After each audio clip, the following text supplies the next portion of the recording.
तो हेलो दोस्तों, स्वागत है तुम्हारा हमारे चैनल मैथ्स फॉर मैजिक पर। हमने अपने चैनल मैथ्स फॉर मैजिक पर क्लास 9th और 10th के लिए एक मैथ सीरीज स्टार्ट कर रखी है। अगर 9th और 10th क्लास का वीक से वीक बच्चा या एवरेज बच्चा हमारी इस सीरीज के सभी लेक्चर को देखता है तो वो 2025 के फाइनल एग्जाम में बहुत अच्छे स्कोर अचीव कर सकता है मैथ में। ठीक है, तो अगर तुम चाहते हो कि तुम्हारे 2025 के फाइनल एग्जाम में मैथ में स्कोर बहुत अच्छा रहे तो हमारी इस सीरीज के सभी लेक्चर को सीक्वेंस में देखें स्टार्टिंग से। ठीक है, तो अगर तुम्हें, क्योंकि इस सीरीज का उद्देश्य केवल 2025 के फाइनल एग्जाम में नंबर अच्छा लाना नहीं है, तुम इस सीरीज को देखकर अपनी मैथ को भी बहुत ज़्यादा स्ट्रॉन्ग कर सकते हो। तो अगर तुम्हें अपनी मैथ को बहुत ज़्यादा स्ट्रॉन्ग करना है तो हमारी इस सीरीज को स्टार्टिंग से देखे और सीक्वेंस में देखे सभी लेक्चर को, कोई भी लेक्चर छोड़े ना, जब भी चीज़ें अच्छे से समझ में आएगी। तो आइए आज का टॉपिक स्टार्ट करते हैं।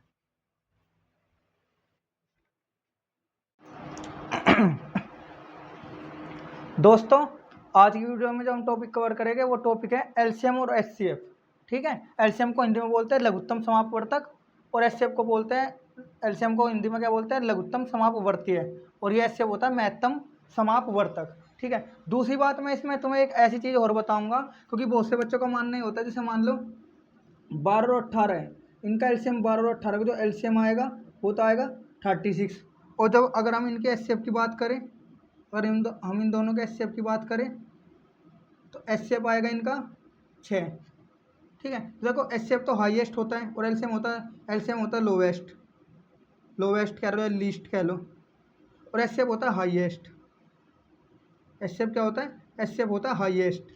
लेकिन यहाँ पर जब हम देखते हैं तो यहाँ पर तो है ना, ये तो लोवेस्ट होता है लेकिन ये बड़ा आ रहा है, ये हाईएस्ट होता है ये छोटा आ रहा है, तो इसमें भी बहुत कन्फ्यूजन रहता है बच्चों को, ये ऐसा क्यों हो रहा है। तो इसका भी रीज़न बताने वाला हूँ मैं इस वीडियो में। ठीक है, तो वीडियो पूरा देखना, और आज है ना, आज के बाद है ना एलसीएम एचसीएफ निकालना अच्छे से सीख जाओगे। देखो, अगर हमें एलसीएम और एचसीएफ निकालना सीखना है किसी नंबर का, तो पहले हमें कुछ बेसिक चीज़ें जाननी पड़ेगी। तो जो जो बेसिक चीज़ें वो जाननी है, पहले मैं केवल उनके बारे में जिक्र करूँगा। जैसे कि तुम्हें पता होना चाहिए प्राकृतिक संख्याएँ कौन सी होती है। प्राकृतिक संख्याएं, सारी संख्याएं नहीं जाननी, संख्याएं बहुत सारी होती हैं, लेकिन हमें केवल प्राकृतिक संख्याएं जाननी है। कौन सी जाननी है, प्राकृतिक संख्या यानी नेचुरल नंबर्स। नेचुरल नंबर्स, तो नेचुरल नंबर्स कौन से होते हैं, नेचुरल नंबर्स होते हैं 1 2 3 4 5, यानी जो ये ऐसे नंबर है, जब जब हम किसी चीज़ को गिनते हैं ना, किसी भी वस्तु को गिनते हैं, कोई भी चीज़ अगर हमें गिननी पड़ जाए तो हम ऐसे स्टार्ट करते हैं 1 2 3 4 5।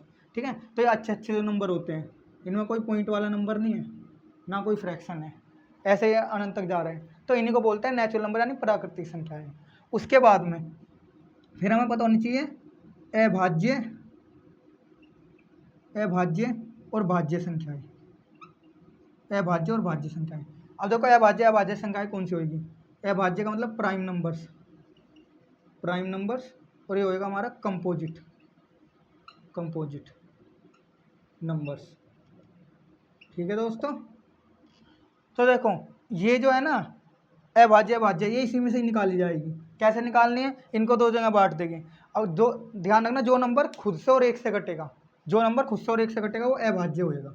एक को तो देखो, एक को छोड़ देना इसमें से एक को तो छोड़ देना इस ग्रुप में से, बाकी जितने भी नंबर बचे उन वे दो ग्रुप में बढ़ जाएंगे, कुछ अभाज्य हो जाएगा कुछ भाज्य हो जाएगा। कैसे पता लगेगा, जो नंबर खुद से और एक से घटेगा वो आएगा अभाज्य, वो हो जाएगा अभाज्य यानी प्राइम नंबर। जैसे कि 2 हो गया, 3 हो गया, अब देख लो 2 है, 1 से घटेगा और 2 से घटेगा, 3 है, 1 से घटेगा 2 से घटेगा। ठीक है, केवल खुद से घटे और 1 से घटे, और किसी से ना घटे। अब मान लो 4 है, 4 1 से कट रहा है, खुद से कट रहा है और 2 से भी कट रहा है, तो यहाँ पे 1 से कट रहा है, खुद से कट रहा है, ठीक है, लेकिन किसी और से भी तो कट रहा है, वो 4 2 से भी तो कट रहा है, तो यानी ये वाला नंबर यहाँ नहीं आएगा, तो ये वाला नंबर कहाँ आएगा, फिर ये नंबर आएगा यहाँ पर कंपोजिट नंबर में 4, फिर 5 आएगा यहाँ, फिर यहाँ 6 आ जाएगा, 7 यहाँ आ जाएगा, फिर यहाँ पे 8 आएगा, 9, अब 9 वहाँ नहीं आएगा, 9 आएगा यहाँ, क्यों, क्योंकि 9 1 से कटता है, खुद से कटता है और 3 से भी कटता है। ठीक है, तो ऐसे ही है ना, ध्यान रखना, ये अभाज्य नंबर होते हैं, ये भाज्य होते हैं, ये भी पता होना चाहिए, यानी प्राइम नंबर और कंपोजिट नंबर। अब सुनो, ठीक है, जो जो चीज़ बता रहा हूँ नोट करते रहना। अब देखो दोस्तों, इसके बाद में क्या पता होना चाहिए तुम्हें, नंबर्स को काटना सिखाया मैंने एक वीडियो में, अगर नंबर्स काटने आता तो वो वीडियो जाके देख सकते हो, तुम्हें नंबर काटने आ जाएगी। तो देखो दोस्तों, थोड़ी सी बात तुम्हें ये और पता होनी चाहिए कि 2 से 3 से और 5 से कौन कौन से नंबर कटते हैं। वैसे दुनिया में जितने भी नंबर है सभी नंबर का रूल होता है कि इस नंबर कैसे पता करें कि ये नंबर उस नंबर को काटेगा या नहीं काटेगा, दुनिया में जितने भी नंबर है। लेकिन हमें सारों के बारे में नहीं जानना, 2 3 5 फिलहाल के लिए हमें केवल 2 3 और 5 के बारे में पता होना चाहिए।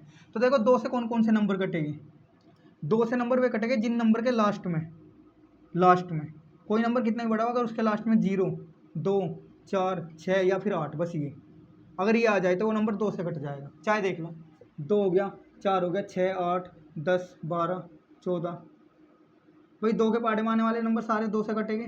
16 18 20, 2 का पाड़ा यहाँ ख़त्म नहीं होता, बस होता हम लिख ही देते 10 तक।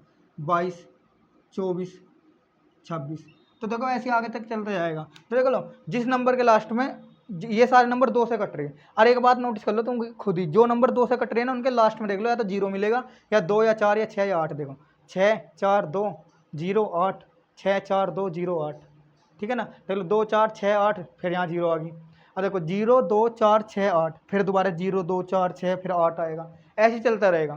तो ये तुम्हें ध्यान रहेगा कि 2 से कौन कौन से नंबर कटेंगे, तो ये पता होना चाहिए। उसके बाद में 5 से कौन कौन से नंबर कटने हैं, 5 से नंबर कटेंगे जिनके लास्ट में केवल 0 और 5 होएगा, ठीक है। जिन नंबर के लास्ट में 0 और 5 होएगा वो 5 से कट जाएगा, ठीक है। लेकिन 3 जो है ना, 3 इसका रूल अलग है, ये मत सोचना भाई जैसे 2 का तो है ये जिसके लास्ट में होगा वो 2 से कट जाएगा। 3 से कौन से कटेगा, जिनके लास्ट में ये होगी। लेकिन हमारे पास है ना जो 5 से कौन से नंबर कटेंगे, जिनके लास्ट में ये होगी। लेकिन 3 का रूल अलग है। 3 का रूल क्या है, जैसे मान लो कोई भी नंबर दे रखा, जैसे ये नंबर दे दिया, ठीक है दोस्तों, ये नंबर दे दिया। अब हमें देखना है 2 3 से कटेगा नहीं कटेगा, तो तरीका क्या चेक करने का, इसे चेक करने का तरीका एकदम अलग होता है। ऐसा मत सोचना कि लास्ट में, इसमें लास्ट अंक नहीं देखेंगे कभी भी। तो देखो क्या होगा, इनमें क्या करना, जैसे 3 2 और 7 आ गए तो इन्हें जोड़ लो, 3 2 7 जोड़ो, कितना आया 3 और 2 5 5 7 12 आ गया, जोड़ के कितना आ गया 12 आ गया मान लो। तो देखो ये 12 3 से कट रहा है ना, हाँ अगर ये 12 3 से कटा तो ये भी कटेगा। आई बात समझ में, ये 12 3 से कटा तो ये भी कटेगा। तो ये नंबर 12 कट रहा है 3 से तो ये भी कटेगा। लेकिन अगर ये नंबर 12 3 से नहीं कटेगा तो फिर वो भी नहीं कटेगा, ठीक है। ऐसे ध्यान रखना है। जैसे एक एग्जाम्पल और लो, जैसे हो गया, अब ये देखना है 3 से कटेगा या नहीं कटेगा, तो देख लो इन्हें जोड़ दो, 8 और 1 9 9 और 7 16 हो गया। अब 16 3 से कटता है, 16 3 से नहीं कटता है। जब 16 3 से नहीं कटता यो तो ये नंबर भी नहीं कटेगा। कटने का मतलब तुम्हें पता ही है, यानी जो रिमाइंडर ना छोड़ें। तो थोड़ी सी ये बात पता होनी चाहिए। अब हम स्टार्ट करते हैं एलसीएम और एचसीएफ। देखो दोस्तों, तो एलसीएम एचसीएफ निकालने की विधियाँ होती है, 3 विधियाँ होती है। तो जो पहली विधि है वो है हमारी अभाज्य गुणनखंड विधि। कौन सी, अभाज्य गुणनखंड विधि। देखो मैंने अभाज्य भाज्य इसलिए तो बताया क्योंकि यहाँ पर अभाज्य वर्ड आ गया, अभाज्य गुणनखंड विधि। इंग्लिश में इसको बोलते हैं प्राइम फैक्टराइजेशन मेथड, ठीक है दोस्तों। ये इसे इंग्लिश में ये बोलता है, सुनना। जैसे ये मान लो 18 और 24 है, मान लो ये बोल रहे कि इनका एलसीएम और एचसीएफ निकालो। देखो एलसीएम भी इस विधि से एलसीएम भी निकल जाता है, एचसीएफ भी निकाल जाता है। मान लो 18 और 24 का ही हमसे ये पूछ ले कि एलसीएम बताओ क्या है और फिर एचसीएफ बताओ क्या है, ये पूछ ले। तो देखो एकदम आसान है, करना क्या है, 18 24 है, 18 को यहाँ लिखा, 24 को यहाँ लिख लिया। उसके बाद क्या करना है, इन्हें काटना शुरू कर दो। देखो कभी भी एक से नहीं काटते नंबर को। हाँ एक बात और, जो वो अभी मैंने भाज्य अभाज्य में बताया, तो एक को मैंने ना तो भाज्य में लेना है अभाज्य में। तो जो एक होता है ना तो वो भाज्य होता और ना ही वो अभाज्य होता, यानी एक जो है ना तो प्राइम नंबर है और ना ही कंपोजिट नंबर है। अब आगे देखो, जैसे कि 18 है तो एक से कभी नहीं काटना है। उसके बाद किस से काटना है, देखो 6 से भी कट रहा है लेकिन एकदम सीधा 6 से नहीं। यहाँ पे जो नंबर तुम लिखोगे ना काटने वाले, वे हमेशा सारे नंबर अभाज्य होने चाहिए। क्या कौन से होने चाहिए, अभाज्य। अरे हमेशा छोटे नंबर से शुरुआत करनी है, एक से तो काम नहीं शुरुआत नहीं करेंगे, 2 से कट रहा है। देखो 2 से शुरुआत करेंगे, लेकिन 2 से भी शुरुआत जब भी करेंगे जब 2 से कट रहा हो। मान लो 2 से ना कट रहा होता 27 होता, तो तुम 2 से शुरुआत थोड़ी कर दोगे जब 2 से कट ही नहीं रहा। अब देखो 2 से शुरुआत भी उससे करनी, जिससे अब 2 से 6 से भी कट रहा है, लेकिन 6 हमारा कैसा है, 6 हमारा भाज्य नंबर है, यानी कंपोजिट नंबर। कंपोजिट नंबर नहीं लेने, क्योंकि इस विधि का नाम ही है अभाज्य गुणनखंड विधि, इसलिए यहाँ पर साइड में अभाज्य नंबर लेते हैं, प्राइम नंबर लेते हैं। तो देखो 2 2 9 18, अब 3 की 2 से कटना बंद हो गया, अब 3 की बारी आई, 3 3 9, अब 3 एकम 3, ठीक है। इसे यहाँ पे 1 बच गया। जब 1 बच जाए समझ लो ना कि कटना बंद हो जाएगा। अभी देखो 2 एकम 2, 2 दूनी 4, 2 चौक ये हो जाएगा 2×12। अब 6 से मत काट देना कभी भी, क्योंकि हमें सात कैसे नंबर लेने हैं, अभाज्य लेने हैं यहाँ पर। तो फिर 2 से कट रहा है 3 और फिर 3 से, अब 1 आ गया, तो यानी नंबर कट चुका है। अब देखो तुम्हें एक बात बताऊँ, अगर तुम इन सारों की मल्टीप्लाई कर दोगे ना वापस यही आ जाता है। अगर इन सारों की मल्टीप्लाई कर दोगे तो वापस यही आ जाता है, इन सारों की मल्टीप्लाई कर दोगे तो वापस यही आ जाता है। तो देखो जो ये साइड में लिख रहे हैं ना, ये इसके गुणनखंड है। क्या है ये? गुणनखंड। यानी मैं लिख सकता हूँ 18 बराबर 2 गुना 3 गुना 3, ठीक है।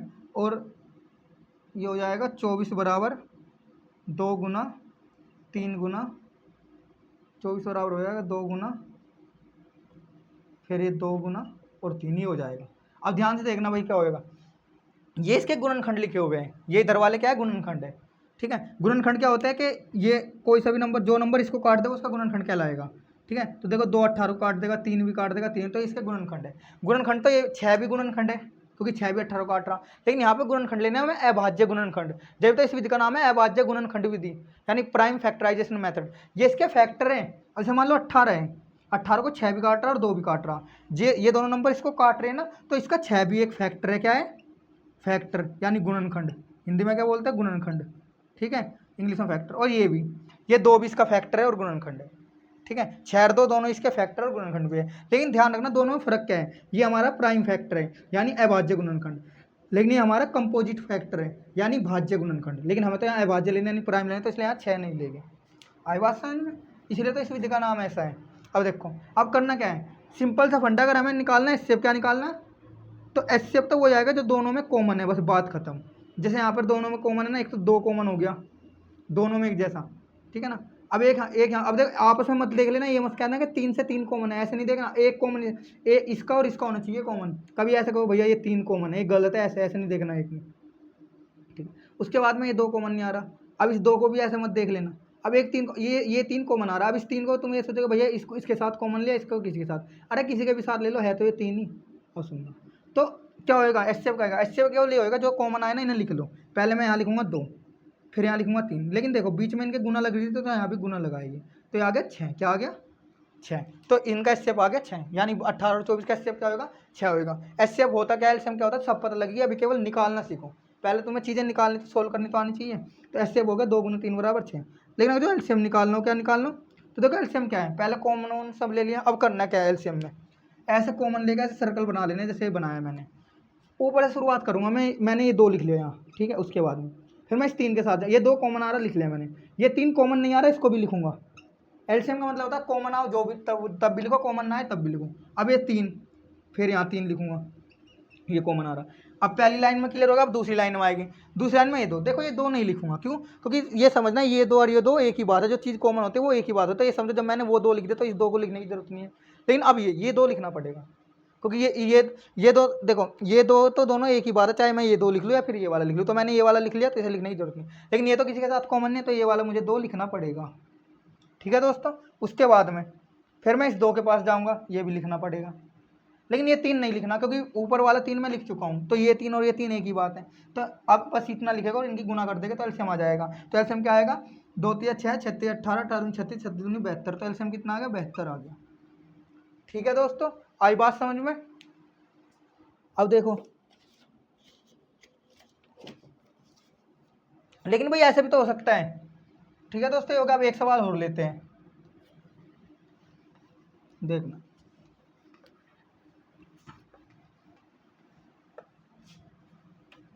ठीक है, तो दोस्तों इसे मैं मिटा देता हूँ। ध्यान रखना ये हमारा भी प्राइम फैक्टर में यही वाला मेथड चल रहा है। अभी इसी मेथड में मैं 2 सवाल और करवाऊंगा, क्योंकि उन दोनों सवाल से भी तुम्हें कुछ ना कुछ नया सीखने को मिलेगा।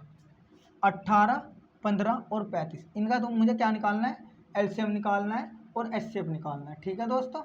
एलसीएम और एचसीएफ निकालना है इनका। अब देखना 8 15 35 है, 8 को मैंने यहाँ लिखा और इसके ऐसे ऐसे 2 चौक 8, 2 दूनी 4 और 2 एकम 2। उसके बाद बारी आई 15 की। अब देखो 15 किससे कट रहा है? 3, 2 से तो कट नहीं रहा, तो 3 से शुरुआत करूँगा। 3 पंजे 15, 5 एकम 5, एक आगे कान खत्म, 35। देखो ये नंबर है ना, 2 से तो कट नहीं रहा। अब 3 मत लिख देना, पहले देखो 3 से कट रहा नहीं कटा, तो 3 से कैसे चेक करूँगा? 3 और 5 8, 8 तो 3 से नहीं कटता है, तो ये भी नहीं कटेगा। तो 3 से नहीं कटेगा, फिर 5 से तो कट रहा है, क्योंकि 5 से वो नंबर कटा है जिसके लास्ट में 0 और 5 हो, तो लास्ट में 5 आ रहा है, 5 से कट जाएगा। 5 से था 35 और 7 एकम 7, ठीक है दोस्तों, उसके बाद क्या करना है, 8 को मैं लिख सकता हूँ 2 गुना 2 गुना 2, ठीक है। 35 को 15 को मैं लिखूँगा 15 को लिखूँगा मैं 3 गुना 5। उसके बाद में 35 को मैं लिखूँगा 5 गुना 7। ठीक है दोस्तों, अब हमें निकालना है एचसीएफ। क्या निकालना है इनका, एचसीएफ और एलसीएम। देखो जब एचसीएफ निकालेंगे, एचसीएफ वही होएगा अगर 2 नंबर है तो दोनों में कॉमन आए, 3 है तो तीनों में कॉमन आए, नंबर 4 है 4 कॉमन, सब में कॉमन आना चाहिए कोई नंबर। लेकिन यहाँ देखो, यहाँ तो 2 तो किसी में भी कॉमन नहीं है, ठीक है, 3 भी किसी में कॉमन नहीं है, लेकिन 5 इन 2 में कॉमन है, बस इन 2 में, इन दोनों में तो पूरे में तो नहीं आया, पूरे में कॉमन आना चाहिए, तो एचसीएफ ये नहीं होएगा। अब कहोगे भैया यहाँ तो कुछ भी कॉमन नहीं आ रहा, जब जब ऐसा हो ना कुछ भी कॉमन है तो यहाँ एक एक लिख लो गुना में, क्योंकि गुना में एक एक लिखने में क्या जा रहा, हमारा कुछ नहीं जा रहा, गुना में एक लिखने में कोई फर्क नहीं पड़ेगा। लेकिन देखो एक ना तो अभाज्य ना भाज्य है, ठीक है, लेकिन अभाज्य गुणनखंड विधि चली तो लेनी तो हमें चाहिए अभाज्य नंबर, तो फिर हमने ये वाला नंबर क्यों ले लिया, क्योंकि तो अभाज्य नहीं है। तो देखो जब जब कुछ भी कॉमन ना है, जब हम उनका सारा ले लेते हैं, ठीक है, ये इसका एक्सेप्शन केस है, यानी ये इसका एक्सेप्शन केस है, एक तरह का अपवाद है। लेकिन ध्यान रखना, बस क्या करते हैं ना, हम 1 ले लेते हैं। कब ले लेते हैं, जब कुछ भी कॉमन ना आए, भाई ऐसे तो निकालना पड़ेगा कुछ ना कुछ, तो जब कुछ भी कॉमन ना आए तो हम यहाँ पर 1 उठा के ले आते हैं। अब देखो, तो जब यहाँ तो यहाँ अब देखो एक मैंने क्यों लिया तीनों, क्योंकि अब एक तीनों में कॉमन आ गया, तो इनका एचसीएफ हो गया 1। अब देखो एलसीएम कैसे निकालेंगे, एलसीएम में क्या, चाहे कॉमन आओ या ना तो हमें उससे ठिक्का नहीं है, पहले वाली लाइन से लिखते चल लो, ये 2 लिख लिया मैंने, फिर मैंने ये वाला 2 लिख लिया, फिर मैंने ये वाला 2 लिख लिया। एक मत लिखा करो, क्योंकि गुना करके तो एक से एक लिखूंगा अभी तो गुना करके कुछ फर्क ही नहीं पड़ना। अब नीचे वाली लाइन में आओ, 3 लिख लिया मैंने, फिर 5 लिख लिया मैंने, ठीक है। अब देखो उसके बाद यहाँ लाइन में आऊँगा मैं, देखो ये 5 एक ही बात है, एचसीएफ में तो तीनों में कॉमन आना चाहिए, लेकिन एलसीएम में 2 में भी कॉमन आ रहा है, तो वो बात एक ही मान जाएगी। तो ये 5 मैं लिख चुका हूँ, फिर ये 7 लिखूंगा मैं, ठीक है दोस्तों, इनकी गुना कर दोगे।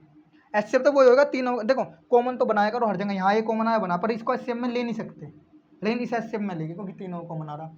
अगर 3 नंबर है तीनों में कॉमन आना चाहिए, 4 नंबर है चारों में कॉमन आना चाहिए, किसके लिए, एचसीएफ के लिए। लेकिन एलसीएम के लिए क्या सीन है, कॉमन झारा ले लो आपस में ना, एक दूसरे में कॉमन लेना, उसके बाद जो कॉमन होते हैं ना वो एक ही बात मानी जाएगी। अगर ये 5 लिख लिया तो समझो ये वाला भी लिखा जा चुका, ये वाला लिख लिया तो ये समझ लो कि ये भी लिखा जा चुका, ठीक है, कोई सा भी एक लिख लो इनमें से। अब सुनना, इनकी गुना कर दो, 2 दूनी 4 7 9 8 24 24 पंजे 120, 120 7 840, ठीक है दोस्तों, ये एलसीएम आ गया। तो तुम्हें एक ऐसा क्वेश्चन भी क्लियर होगा जहाँ पे कुछ भी कॉमन नहीं है, तो हम कैसे करेंगे उसे, तो एचसीएफ एलसीएम ये निकल गए। अब देखो आगे देखना दोस्तों,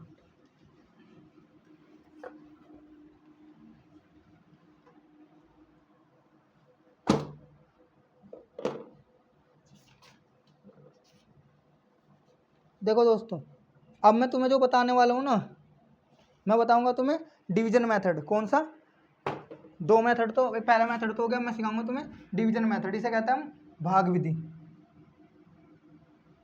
भाग विधि, ठीक है, इसे हम डिवीजन मेथड भी बोल देते हैं, डिवीजन मेथड। इंग्लिश में इसका नाम क्या है, हिंदी में देखो एक ही नाम है भाग विधि, चाहे हम एचसीएफ निकालो एलसीएम निकालो, लेकिन हिंदी में इंग्लिश में क्या होता है ना, डिवीजन मेथड। एलसीएम के लिए होता है ये डिवीजन मेथड, और एचसीएफ के लिए इसी का नाम पड़ जाता है लॉन्ग डिवीजन मेथड। क्या पड़ जाएगा भाई, बस लॉन्ग वर्ड जुड़ जाएगा, लॉन्ग डिवीजन मेथड, ठीक है दोस्तों, लॉन्ग डिवीजन मेथड एचसीएफ के लिए। लेकिन हिंदी में तो दोनों का नाम यही है, चाहे एलसीएम निकालो भाग विधि, एचसीएफ निकालो भाग विधि। अब हो कैसे, तो देखो पहले मैं जब ये वाला मेथड सिखाऊँ तो पहले मैं केवल एलसीएम के लिए बात करूँगा, फिर एचसीएफ सिखाऊंगा बाद में, ठीक है। तो पहले मैं एलसीएम के लिए बात करूँगा, तो 2 क्वेश्चन लेके चलते हैं एलसीएम का। देखो जैसे मान लो मुझे 18 और 24 का एलसीएम निकालना है, 18 और 24 का एलसीएम, और क्या है, इस वाली विधि से निकालो। देखो उस विधि से तुम्हें निकालना आ गया अलग अलग रख लेगा, लेकिन इस विधि में क्या होता है, इस विधि में जैसे इन दोनों का एलसीएम निकालना, क्या निकालना है, एलसीएम निकालना है। ऊपर दे रखी होगी विधि, मेंशन कर रखी होगी कि भाई इस वाली विधि से निकाल लो, तो करना क्या है, 18 लिखना है और ये 24 लिखना है। उसके बाद क्या करना है, इनको एक साथ लिख लेना, लेकिन बीच में कॉमा भी लगाना, क्योंकि अगर कॉमा नहीं लगाया तो 1824 हो जाएगा, तो ये कॉमा लगा लेना, इससे तुम्हें पता रहेगा ये नंबर अलग है, ये नंबर अलग है। अब करना क्या है, 2 से कट रहा है तो 2 से काटना शुरू करो, 2 9 18, ये आ जाएगा यहाँ 12, यहाँ कॉमा लगाते हुए चलना, जैसे ये नंबर कट गया यहाँ से। अब देखो ये तो नंबर 2 से नहीं कट रहा, लेकिन ये कट रहा है, तो देखो जोन से 2 से कट रहा है काटो, जोन से नहीं कट रहा उसे मत छेड़ो, उसे ऐसे लिख दो।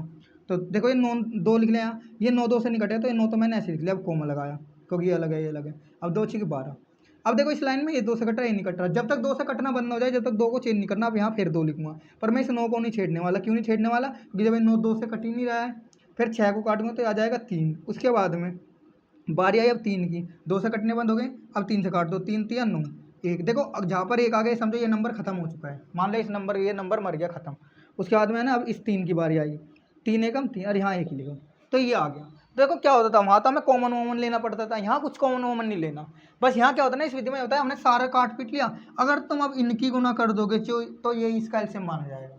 ठीक है, इसमें कॉमन वॉमन लेने का झंझट नहीं पालना। क्या करना है इसमें, अगर इसमें एलसीएम निकालना, सब कुछ यहाँ 1 1 बच गया, सारे नंबर कटिए, तो इन साइड वाले जो नंबर है ना यही इनकी गुना कर दो आपस में, यही एलसीएम हो जाएगा। ठीक है दोस्तों, तो देखो ये आ जाएगा 72। आई बात समझ में? अब देखो 18 24 का मैंने अभी एलसीएम उस विधि से निकाल के साथ, तो वहाँ भी 72 आया था और यहाँ भी 72 आ गया। ठीक है दोस्तों, अब देखो दूसरा क्वेश्चन देखो, एलसीएम का एक सवाल और लेते हैं। 8 15 और 35 इनका एलसीएम निकालने लग जाए। तो कभी हमने निकालता 8 15 35 एलसीएम 840 आया था, तो मैं ध्यान हो पिछली विधि से, लेकिन अब इस विधि से निकालेगी। पिछली वाली विधि में हम सबको सेपरेट कर रहे थे अलग अलग। इसमें क्या करना है, इसमें तीनों को एक साथ लिख लेना है। ठीक है भाई, ये सवाल थोड़ा बड़ा जाएगा भाई, यहाँ लिख देता हूँ, यहाँ हो जाएगा ना, हाँ चलो हो जाएगा। 8 15 35 3 नंबर है, तीनों का अलग अलग कोमा जरूर लगाना, वरना तीनों नंबर मिक्स हो जाएगी। 2 चौक 8 बच्चा 15 35, जो 2 से नहीं कट रहा उसे मत छेड़ना। 2 दूनी 4 15 35। उसके बाद में 2 एकम 2, जैसे एक आगे समझो वो नंबर खत्म। अब देखो ये यहाँ ये 1 नहीं है, ये 15 है, ये तो 15 में छुपा हुआ एक है, यो 1 है यहाँ। और सुनना, उसके बाद में 3 से काटो, यहाँ 1 है, जहाँ 1 है उसे 1 रहने दो। 3 पंजे 15, यहाँ 35 आ गया। उसके बाद में क्या करना है, 5 से काटना है, 5 एकम 5 5 7 35। अब लास्ट में 7 से कटेगा। देखो होता क्या है, यहाँ 3 नंबर थे शुरू में, तो लास्ट में 3 बारी 1 1 आना चाहिए। अगर आ जाए तो समझो सारे नंबर खत्म हो चुके हैं, सब कट गया। अब सुनो एलसीएम क्या आएगा, यहाँ तो कॉमन कुछ लेना नहीं, इन्हीं को लिख देना बस गुना करके, यही एलसीएम आ जाएगा। यहाँ तो भाई बहुत आसान है, 3 गुना 5 गुना 7। अब इनकी गुना करनी है, 2 की अंश तक करो, 8 हो जाएगा, 8 से 24 24 पंजे 120 120 से 840, तो एलसीएम आ गया 840। पहले भी 840 आया था, लेकिन पहले विधि दूसरी थी, पहले दूसरा मेथड था। अब देखो, तो मैंने तुम्हें एलसीएम निकालना सिखा दिया, अब मैं एचसीएफ निकालना सिखाऊंगा तुम्हें इसी विधि से। एचसीएफ कैसे निकालते हैं देखो दोस्तों, एचसीएफ कैसे निकालते हैं। जैसे ये 18 और 24 का एचसीएफ निकालना है इसी विधि। देखो क्या होता है, एचसीएफ निकालना है यहाँ पर, तो करना क्या होता है, चाहे पहले लिखो बाद में लिखो, उससे कोई फर्क नहीं पड़ता। पहले 18 है बाद में 24 है, चाहे 24 पहले लिखो 18 बाद में लिखो, उससे कोई फर्क नहीं पड़ना। बस ध्यान रखना जो नंबर बड़ा है उसे अंदर रखना है और 18 से भाग करना है। अब 18 कम 18 बच गया 6। अब आगे कोई नंबर ने जो उतार दो तो 6 बच गया। अब ये रिमाइंडर बच गया, जब ये रिमाइंडर बच जाए ना तो इस 18 को अंदर लिख लेना है। अब 36 18, अब यहाँ कट गया, तो जब कट जाएगा ना लास्ट में यहाँ कट आ गया, तो जो ये यहाँ पर ये वाला ही एचसीएफ हो जाएगा। कौन सा, जब लास्ट में कट जाए ना, तो जो देखो जब डिवाइड खत्म हो जाए, जहाँ कट लग जाएगा समझ लेना वहाँ डिवाइड खत्म हो चुका था, तो उस डिवाइड का ये वाला नंबर, सबसे पहले वाला ये वाला नंबर, ये एचसीएफ होएगा। तो यहाँ पे इनका एचसीएफ कितना है, इनका एचसीएफ है यहाँ पर 6।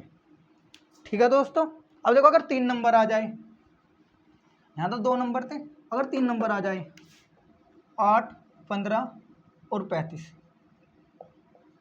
तो देखो एचसीएफ कैसे निकालना है, तीनों का एक साथ कैसे निकालना है। पहले किन्हीं 2 का निकाल लो, या तो इन 2 का निकाल लो, अब फिर जो एचसीएफ आएगा उस एचसीएफ को इसके साथ निकाल लेना। ठीक है, या पहले इन 2 का निकाल लो। देखो 3 तरीके से निकालने सिखाऊंगा। पहले मैं इन 2 से एचसीएफ निकाल लूँ 8 और 15 से, तो 8 और 15 कैसे, 8 एकम 8 बच गए 7, उतार ले 8 का, 7 एकम 7 बच गया 1, उतार ले 7, चलते जाओ जब तक ना हो 1 7 7। जब यहाँ कट जाए, अब कट गया, तो यहाँ एचसीएफ आया 1, कितना आया एचसीएफ आया 1, लेकिन ये एचसीएफ 1 तो इन दोनों का है, तो इस 1 को अब इस 35 के साथ और निकाल ले एचसीएफ। अब इस 1 और 35 का निकालेंगे, 1 और 35 का। तो हम मतलब इस सवाल को थोड़ा सा चेंज कर देंगे कि भाई यहाँ है ना, इसकी जगह क्या था 8 15 और 35 ये था। अब हमने क्या किया, एचसीएफ निकालना इन तीनों का, लेकिन 8 15 की जगह तो आ गया अब 1 और 35, तो अब एचसीएफ निकालना है 1 और 35 का। तो 35 1 का निकालोगे, 35 को अंदर रखोगे और 1 को, तो 1 3 3 उतार लिया 5 का, 1 पंजे 5, ये कट गया। तो एस आ गई, तो यानी तीनों का एस एक आ गया। अब मान लो कोई बच्चा ऐसा करता है कि भैया पहले इन दो का निकालते, इन दो का जो एस आता निकल के उस जो भी एस आता उसका फिर इसके साथ निकालते, जब भी एक ही आता। भाई पहले कोई इन दोनों का निकाल लेता, फिर इन दो का जो एस आता उस एस को और इस 8 का, फिर उनका एस निकालते, वो हो जाता तीनों का एस। ठीक है। और ऐसा हो सकता है भाई, ऐसे भी तो हो सकता है कि इस कोई पहले 8 और 108 और 35 का एस निकाल ले इन दोनों का, इन दोनों का एस जो आएगा उस एस को हम 15 के साथ निकालेंगे एस। तो ठीक है, तो ऐसे निकल जाते हैं। 4 नंबर हो गए तो ऐसे कंटिन्यू रखते हैं भाई, पहले 2 नंबर का निकालो, ठीक है, 4 नंबर हो 5 नंबर हो सबका निकल जाता है ऐसे कर करके। अब देखो जैसे ये है, जैसे है 216, 108 और 162। ठीक है दोस्तों, 216, 108 और 162 इनका एस निकालना है उसी मेथड। तो कैसे निकालेंगे, कोई भी 2 नंबर ले लो, मान लो मैंने ये 2 नंबर ले लिए, तो 216 अंदर रख लिया, 108 रख लिया बाहर, छोट बड़ा नंबर अंदर रखना, 108 दूनी 216, ये तो यहीं कट गया। तो इन दोनों का एस आया 108, जब इन दोनों का एस 108 आ गया, अब इस 108 का एस निकालूंगा 162 के साथ, इन दोनों का एस कितना आ गया। ठीक है दोस्तों, इन दोनों का एस कितना आ गया, 108 आ गया। अब इन जो एस आया एस और इन दोनों का एस निकाल दूंगा मैं यहाँ। ठीक है दोस्तों, वही तीनों का स्टेप मान जाएगा। तो 108 बाहर रखेगा जाएगा, 162 अंदर, 108 एकम 108, कितना बचा भाई, यहाँ बचा 54। अब 108 आ गया बाहर, 54 दूनी 108, तो एस यहाँ कितना है, एस आया यहाँ 54। अब देखो यहाँ एस 108 था, यहाँ एस आया 54, तो ये 54 तीनों का माना जाएगा, क्योंकि 108 तो जब 2 का ही था। अब जब सब पूरे पर कहानी खत्म हो चुकी है तो 54 तीनों का एस है, तीनों का एस कितना है, 54 है, 54 है। आई बात समझ में। हो सकता है कोई बच्चा पहले इन दोनों का स्टेप निकाले, फिर उसका स्टेप आएगा आंसर सेम ही, चाहे तुम करके देख लेना। ठीक है दोस्तों, वरना वीडियो लॉन्ग हो जाएगी ज़्यादा। ठीक है, तो इस चीज़ का अगर तुम्हें प्रूफ देखना तो तुम खुद करके देख लेना। ठीक है, जैसे मैं तुम्हें प्रूफ निकाल बता दे रहा हूँ, तुम्हें है ना किस तरीके से प्रूफ करके देखना है। जैसे ये पहले इन दोनों का निकालना, इन दोनों का जो स्टेप आएगा उस स्टेप का इसके साथ स्टेप निकालना, तो जो आएगा वो तीनों का स्टेप कहलाएगा, आएगा 54। ठीक है, पहले इन दोनों का, कोई बच्चा कहने लगा भैया पहले इन दोनों को निकाल ले, इन दोनों का निकालेंगे, कोई बात नहीं, इन दोनों का निकाल लो, इन दोनों का जो स्टेप आएगा उस स्टेप का इसके साथ स्टेप निकालना, फिर भी 54 ही आना तीनों का स्टेप। मान लो कोई कहने लगा भैया ऐसे नहीं कर रहे हम तो इन दोनों का निकालेंगे, पहले तो इन दोनों का निकाल लो, इन दोनों का जो स्टेप आएगा उस स्टेप का स्टेप इसके साथ निकालना, तीनों का स्टेप आएगा 54। 3 तरीके से करने के पर कर लो कैसे भी, आना 54 ही है। ठीक है, अब देखो जो एकदम लास्ट बात है, हमने एलसीएम एचसीएम निकालना सीख लिया। ठीक है, आसान, इसकी एक विधि और रहेगी है। ठीक है, वो विधि है ना, और इससे तुम्हें पता भी लग जाएगा कि हम एलसीएम मतलब ये एलसीएम होता क्या है। ठीक है ना, एचसीएफ एलसीएम होते क्या है, जो क्या होता है एलसीएम और एचसीएफ, ध्यान रखना। एलसीएम का मतलब होता है least common multiple, least common multiple, यानी से हिंदी में क्या बोलते हैं, लीस्ट कह लो या लोवेस्ट कह लो। ठीक है ना, निम्नतम कह लो, या फिर यहाँ लघुत्तम भी बोल सकते हैं, लघुत्तम। ठीक है, उभयनिष्ठ का मतलब होता है जो कॉमन, जो एक जैसा हो दोनों में, उभयनिष्ठ गुणज। क्या भाई, मल्टीपल को हिंदी में बोलते हैं गुणज, गुणज कह लो या फिर इसको गुणक भी बोल देते हैं। क्या बोल देते हैं, गुणक भी बोल देते हैं। अब सुनना, और एचसीएफ क्या होता है, एचसीएफ होता है highest common factor, highest common factor यानी उच्चतम, क्या होगा, उच्चतम उभयनिष्ठ, उच्चतम उभयनिष्ठ गुणनखंड। और ध्यान से देखना भाई। ठीक है, तो इनके नाम तुम्हें हो गया। तो देखो होता क्या है, जिससे मान लो ऐसा होता है 12, मान लो मैंने नंबर ले लिया 12 और 18। ठीक है, देखो मैं तुम्हें यहाँ एलसीएम भी निकाल के दिखाऊंगा, एचसीएफ भी, इधर तो मैं निकाल लूँगा एचसीएफ और इधर निकालूंगा मैं एलसीएम। ध्यान से देखना होता क्या है। तो देखो एलसीएम एचसीएफ निकालने वाले तुम्हें मल्टीपल पता होनी चाहिए और फैक्टर पता होनी चाहिए। क्या है, देखो फैक्टर क्या होते हैं, फैक्टर तो ये तो जो इस नंबर को काटे, तो तुम खुद ही बताओ, जो इस नंबर को, कोई भी नंबर अगर इस नंबर को काटेगा तो इससे बड़ा तो हो नहीं सकता किसी भी कीमत में। भाई 12 से बड़े बहुत सारे नंबर है दुनिया में, 13, 14, 15, 16, 24, वे कभी 12 को काट नहीं पाएगी। ठीक है ना, काटने का मतलब काट के एक अच्छा नंबर आना चाहिए। 12 को 24 काट देगा, लेकिन आंसर पॉइंट में आएगा, पॉइंट बनाना चाहिए, एकदम अच्छा आंसर आना चाहिए। तो कोई भी नंबर है ना दुनिया में, अगर मैं कहूँ इन दोनों नंबर को जो नंबर काटेंगे और जो एकदम अच्छी वैल्यू देगा, जो पॉइंट बनाते हैं, वे नंबर इनसे छोटे ही हो सकते हैं या फिर बराबर हो सकते हैं। 12 को 12 काटेगा 1 आएगा, तो 1 तो एक अच्छा नंबर है ना। 12 को 6 काटेगा 2 आएगा, 2 तो एक अच्छा नंबर है ना, पॉइंट वाला नंबर तो नहीं है ना ये, ठीक है। तो इन नंबर को जो भी नंबर काटेंगे ना, वे इनसे छोटे ही हो सकते हैं, बराबर हो सकते हैं, इनसे बड़े कभी नहीं होने वाले। तो फैक्टर वही होते हैं जो इन नंबर को काटे। अब जैसे देखो, इसको 1 काट सकता है, 2 काट सकता है, मैं इधर लिख दे रहा हूँ फैक्टर ये, ठीक है, ये इधर इनके क्या फैक्टर है। फिर 3 काट देगा इसको, फिर 4 भी काट सकता है, और फिर है ना 6 इसको काट देगा, और फिर 12 काटेगा खुद। तो इसके फैक्टर आ गए इस 12 के। अब इस 18 के फैक्टर देखते हैं। 1 काट देगा इसको, 2 काट देगा, 3 काट देगा, इसको 4 नहीं काट पाएगा, लेकिन 6 काट देगा, फिर 9 काट देगा, और फिर 18 काट देगा, ठीक है दोस्तों। अब किसी के फैक्टर कम हो सकते हैं, ज़्यादा हो सकते हैं, वो नंबर पर डिपेंड करता है। भाई ये 12 छोटा सा नंबर है, इसके फैक्टर इतने ही 1 2 3 4 5 6 ही फैक्टर बैठे। 54 होएगा, बड़े बड़े नंबर होते हैं उनके फैक्टर भी बहुत ज़्यादा हो जाएंगे, जितना बड़ा नंबर उसके फैक्टर उतने ज़्यादा हैं। अब देखो ये होता है। अब एलसीएम क्या होता है, एलसीएम देखो, एलसीएम निकालता है मल्टीपल से। तो क्या एलसीएम में शब्द आ रहा है फैक्टर, तो वो इनमें से निकाला जाएगा, ठीक है, इनमें से निकाला जाएगा। लेकिन एलसीएम आ रहा मल्टीपल। तो मल्टीपल क्या होता है, मल्टीपल होता है कि अगर कोई भी नंबर है, उस नंबर का तुम पहाड़ा पढ़ना शुरू कर दो, यानी टेबल पढ़ना शुरू कर दो, तो उस टेबल में जितने नंबर आ रहे हैं उसी नंबर के मल्टीपल कहलाएगा। जैसे 12 हैं, 12 के मल्टीपल देख रहे हैं, तो 12 का मल्टीपल एक तो 12 हो गया, फिर 12 दूनी 24, 12 तिया 36, 12 चौक 48, 12 पंजे 60, 12 छः 72, ठीक है, 12 छः 12 सत्तर 84, ऐसे ही आगे तक चलता जाएगा। और ये मत सोचना 120 पे खत्म हो जाएगा, 12 धाम 120 पे खत्म नहीं, आगे तक चलता जाएगा। तो जितने भी आगे आने वाले वे सारे इसके मल्टीपल है, यानी गुणज कह लो या गुणक कह लो ना। ऐसे 18 का वार्ड बढ़ेगा, 18 का 18, 18 दूनी 36, 18 तिया 54, 18 चौक 72, 18 पंजे 90, 18 छिको 108। देखो ऐसे चलते चले जाएगा ये, ठीक है दोस्तों। ये इसके एलसीएम वो हो गए, मल्टीपल हो गए। इधर है फैक्टर ऑप्शन। देखो क्या होता है, ये फैक्टर में छाटा जाएगा, लेकिन फैक्टर दोनों में क्या करना है, हमें फैक्टर निकालना है। एचसीएफ का मतलब क्या होता है, हाईएस्ट कॉमन फैक्टर, फैक्टर लेना है और फैक्टर दोनों में कॉमन हो। तो देखो कॉमन कौन कौन से इसमें, एक तो इसमें यहाँ पर 6 कॉमन है दोनों में फैक्टर, 3 भी कॉमन है, 2 भी कॉमन है, और 1 भी कॉमन है। यहाँ 1 है, 1 भी कॉमन है, ठीक है। तो हमें फैक्टर लेना है, कॉमन लेना है, लेकिन कॉमन फैक्टर लेना कैसा है, हाईएस्ट होना चाहिए, वो बड़े से बड़ा। देखो इनमें सबसे बड़ा ये 6 ही तो है, तो यानी यहाँ पे आंसर आएगा 6, यहाँ पे एचसीएफ क्या आएगा 6 आएगा, क्योंकि फैक्टर हो, फैक्टर ये सारे कॉमन हो, कॉमन भी वो सारे इसमें, लेकिन कॉमन में कौन सा होना चाहिए, हाईएस्ट होना चाहिए। तो हाईएस्ट तो इसमें 6 ही है ना, आई बात समझ में। और आगे जा नहीं सकते। अब सुनो, इसमें क्या होता है, इसमें होता है मल्टीपल, कॉमन मल्टीपल। भाई लिस्ट, इसका लिस्ट कॉमन मल्टीपल और कॉमन हो। तो देखो मल्टीपल तो ये रही, लेकिन में कॉमन मल्टीपल कौन सा, देखो एक तो 36 हो गया और एक 72 हो गया। यहाँ ऐसे इसमें आगे भी बहुत सारे मल्टीपल आएंगे, बहुत सारे। तो अब एक आता है, देखो ये अगर मैं इधर तुम्हें कहूँ ना हाईएस्ट बताओ, तो हाईएस्ट तो 6 हो जाएगा। मैं कहूँ इसमें छोटा वाला लीस्ट कॉमन फैक्टर बताऊँ, लीस्ट कॉमन फैक्टर यानी एलसीएफ। एलसीएफ एक अलग ही चीज़ है, एलसीएफ, ठीक है ना। एलसीएम नहीं कह रहा हूँ, LCF least common factor, common factor factor हो, यानी जब फैक्टर की बात हो रही तो इधर से छटेगा, उधर से नहीं छटना, वे फैक्टर नहीं है, वे मल्टीपल है। तो लीस्ट कॉमन फैक्टर, फैक्टर छाटना और कॉमन होना चाहिए और लीस्ट होना चाहिए। यहाँ इसका आंसर आ जाएगा 1। तो तुम यहाँ एचसीएफ भी बता सकते हो, एलसीएफ भी बता सकते हो।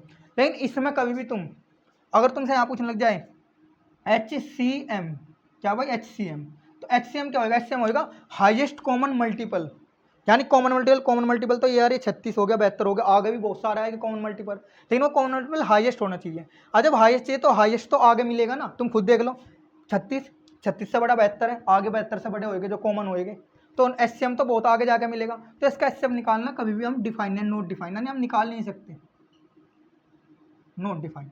भाई हम इसका HCM हम इसका बता नहीं सकते, HCF नहीं कह रहा हूँ, HCM कह रहा हूँ, हाईएस्ट कॉमन मल्टीपल। वो कभी निकाल नहीं पाएंगे क्योंकि वो बहुत आगे जाके आएगा और हमें ये नहीं पता कहाँ आएगा, क्योंकि ये रुकते नहीं ना, इन्फिनिटी तक जाते हैं। तो इसलिए यहाँ पर HCM नहीं निकलता। यहाँ पे दोनों चीज़ निकल रही है, HCF भी और LCF भी। लेकिन ये LCF ये नई चीज़ तुम्हें बताई तो है, लेकिन इसका कहीं यूज नहीं होगा, यूज इसी का होना है HCF। ऐसी इन दोनों में यूज इसका होना है, और इसका है ना, इसका यूज हो ना, ये तो निकल नहीं रही, बात ही खत्म उसके बाद में। तो यहाँ HCF नहीं निकाल पाएगा, LCM निकालेगा, HCM नहीं निकालेगा, यहाँ HCM नहीं निकालेगा। अब LCM कैसे निकालेंगे, भाई कॉमन मल्टीपल और लीस्ट हो, क्या हो लीस्ट हो, तो वो तो 36 है ना, तो यहाँ पे आ गया 36। अब देखो तुम्हारा कन्फ्यूजन रहता है ना, ये छोटा क्यों है बड़ा क्यों है, क्योंकि देखो ये है तो बड़ा ही हाईएस्ट, लेकिन ये छाटा गया, ये छोटे नंबर में छाटेगा कि बाहर से छोटे नंबरों में, तो इसलिए ठीक है ना। और एलसीएम क्या है, एलसीएम एलसीएम लोवेस्ट है, तो ये छोटे ही उनमें अपने अगर यहाँ से कंपेयर करो तो इनमें तो ये छोटे ही है ना कॉमन वालों में, इनसे तो ये बड़ा है। लेकिन मैं बात कर रहा हूँ कॉमन वालों की, एक कॉमन 36 है, कॉमन 72 है, आगे भी बहुत सारे कॉमन आएंगे। तो उन कॉमन में तो ये कम ही है ना, छोटे ही है ना, लोवेस्ट ही है ना, तो उनमें तो ये छोटे ही है ना। लेकिन तो इसलिए कहने का मतलब है हमें इन्हें कंपेयर करने का कोई मतलब नहीं होता भाई, ये फैक्टर है ये मल्टीपल है। फैक्टर मल्टीपल में फैक्टर हमेशा छोटे ही होते हैं, किसी भी नंबर का मल्टीपल बड़े होते हैं। लेकिन हाँ वो मल्टीपल बेशक बड़ा हो, लेकिन वो उन्हें यहाँ कंपेयर करो वो छोटा ही है, उन्हीं में उनमें छोटा है। और ये फैक्टर है ना, फैक्टर होते छोटे नंबर से, लेकिन ये यहाँ से कंपेयर करो तो ये बड़ा है इससे, ये 6 इनसे बड़ा है वो बाकी से। तो एचसीएफ और एलसीएम को कंपेयर करने का कोई मतलब नहीं होता। बच्चे ये सोचते रहते हैं कि एलसीएम तो छोटा होता है और एचसीएफ बड़ा होता है, तो फिर ये ऐसे क्यों आ रहे हैं। हाँ छोटा बड़ा जरूर होता है, लेकिन ये तो देखो एलसीएम छोटा होता है तो वो कहाँ पर छोटा होता है, वो मल्टीपलों में छोटा होता है। ये तो फैक्टर है, तो फैक्टर मल्टीपल को कंपेयर करने का कोई मतलब ही नहीं होता। ऐसे फैक्टर फैक्टर बड़ा होता है, बड़ा ये हाईएस्ट है, लेकिन किन में अपने फैक्टरों में होएगा, उसे इससे कंपेयर क्यों कर रहे हो भाई। ठीक है दोस्तों, और इससे पता कर सकते हो एलसीएम बड़े नंबर से छाटा जाएगा, लेकिन छाटा जाएगा छोटा ही। एलसीएम बड़े नंबर, ये बड़े नंबर है इधर के, ये नंबर छोटे हैं, एलसीएम बड़े नंबर से छाटा जाएगा लेकिन छाटा जाएगा छोटे ही। एचसीएफ छोटे नंबर में छाटा जाएगा लेकिन छाटा जाएगा बड़ा। बात उल्टी हो रही है, एलसीएम बड़े नंबर में छाटा जा रहा है लेकिन छाटा जाएगा छोटा, बड़े नंबर में से छोटा छाटा जाएगा एलसीएम। एचसीएफ क्या है, छोटे नंबर में से बड़ा छाटा जाएगा, लेकिन दो होने चाहिए कॉमन। ठीक है दोस्तों, तो इसलिए है ना, इसलिए ऐसा होता है, तो इसलिए तुम्हें इन्हें कंपेयर करने का कोई मतलब नहीं है। तो आज के बाद तुम्हारे जो कन्फ्यूजन भी खत्म। बहुत से बच्चे सोचते हैं इन्हें कंपेयर करने का कोई मतलब ही नहीं होता। ठीक है दोस्तों, अगर वीडियो से कुछ नया सीखने को मिला है या फिर वीडियो अच्छी लगी है तो दोस्तों वीडियो को लाइक करें और शेयर करो और मुझे सपोर्ट करो ज़्यादा से ज़्यादा।